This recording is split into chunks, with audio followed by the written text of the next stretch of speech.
સર્વને જય મહાદેવ. ખાખરિયા પ્રાથમિક શાળામાં આપ સર્વનું સ્વાગત છે. લગભગ ફરીથી આપને મળવાનું થાય છે. 2-3 વર્ષ પહેલા એક સરસ મજાનું એક વિચાર આવ્યો હતો અને એ વિચારને 2 વર્ષથી ફોલો કર્યો હતો.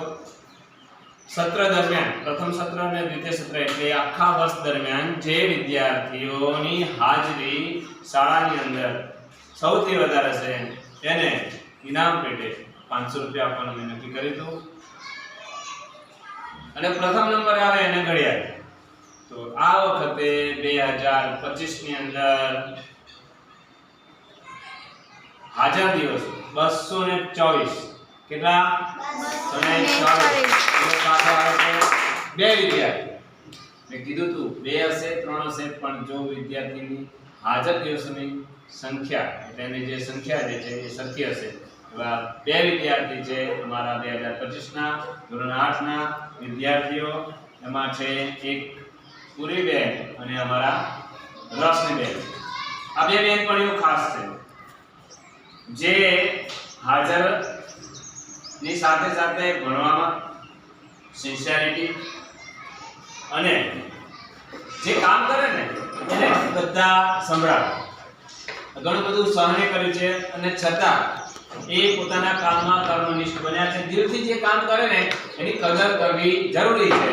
અને આ 2 એવા વિદ્યાર્થી છે, આને દરેક આખા શાળામાંથી દરેક વિદ્યાર્થીની અંદર એને કહેવાય અહેવાલ લેખન કરો, આ લેખન, પણ એ એની રીતે તૈયાર થયા જ કરે અને એ લખ્યા જ કરે.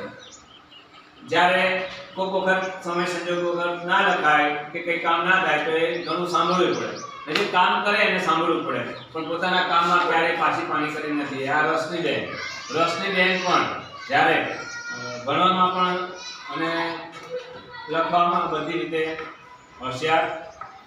માતા પિતાના સંસ્કાર અહીંયા અદ્ભુત કામ કરે છે, એ આપણે જોઈ રહ્યા છે. કોઈ કહે કે ના કે મધ્યાહન ભોજનની અંદર જ્યારે પણ ક્યારેય જરૂર પડે ત્યારે રોશનીબેન પોતે છોકરાઓને પણ શરમ આવે કે એ કામ ના કરે. એવા સરસ મજાના જે મધ્યાહન ભોજનની અંદર ક્યારેક પણ જરૂર પડે તો એ કોઈને પૂછ્યા વગર પણ એની મદદ કરવા તૈયાર છે. તો આ પ્રસંગે ખાસ હું તમને કહેવા માંગુ છું, નામ તમારું કરવું હોય ને પેલા કામ એવું કરો કે તમારું નામ થઈ જાય.